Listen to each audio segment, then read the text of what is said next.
جو شخص اپنی حاصل شدہ نعمتوں کے اوپر جو اللہ نے اس کو دی ہوئی ہیں شکر کرنا شروع کر دے تو اللہ تعالیٰ اسے وہ بھی عطا کر دیتے ہیں جو اس کے نصیب میں نہیں ہوتا. جو اعوذ باللہ من الشیطان الرجیم، بسم اللہ الرحمن الرحیم.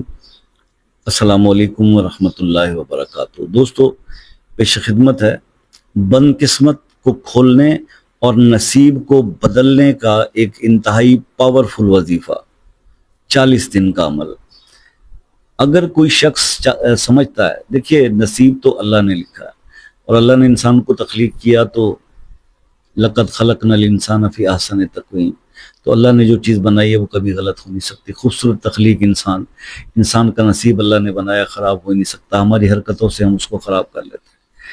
بات یہ ہے کہ اگر آپ چاہتے ہو کہ آپ کی بد قسمت کھلے اور نصیب بدل جائے تو فجر کی نماز کے بعد 200 مرتبہ یا وہاب ہو یا رزاق ہو یا کریم ہو یہ پڑھیں، ولاخر 3 بار درود شریف کے، اور رات کو عشاء کے بعد بھی اسی طرح سے پڑھیں.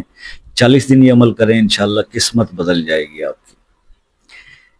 کیونکہ اکثر لوگوں کو میں نے یہ شکوہ کرتے دیکھا کہ قسمت کی خرابی کا. دیکھیے اللہ تعالیٰ نے انسان کو ایک خوبصورت تخلیق کے طور پہ پیدا کی.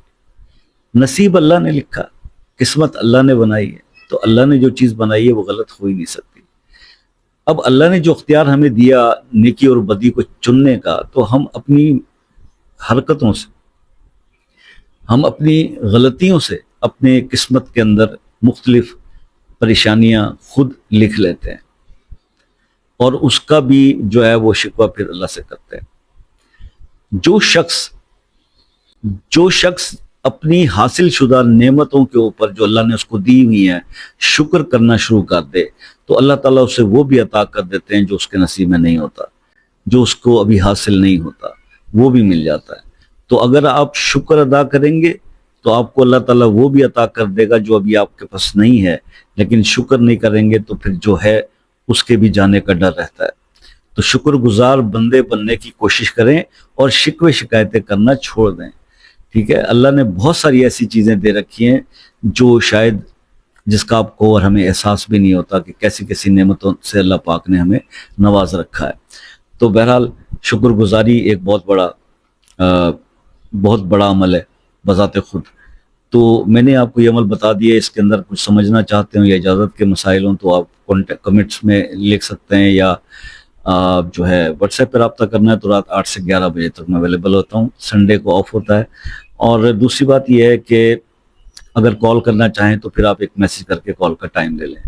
کئی مسائل زندگی میں ایسے ہوتے ہیں جس پہ انسان یہ سوچتا ہے کہ یار بہت ساری نفلی عبادات وظائف کر کے بھی مسئلہ حل نہیں ہو رہا، تو وہ مسئلے پھر دعاؤں سے بھی حل ہو جاتے ہیں. تو اپنے کسی ایسے مسئلے میں آپ سٹک ہیں تو وہ مسئلہ اپنے نام کے ساتھ کمنٹس میں لکھ دیں، انشاءاللہ اس کو خصوصی دعاؤں میں شامل کریں گے اور اللہ تعالیٰ سے دعا کریں گے کہ اللہ آپ کا مسئلہ حل کرے. آپ سے بھی یہ ریکویسٹ رہتی ہے کہ دعاؤں میں یاد رکھا کیجئے. انشاءاللہ زندگی رہی تو نیکسٹ کسی ویڈیو میں آپ سے پھر ملاقات ہوگی. تب تک کے لیے اجازت دیجیے. اللہ حافظ.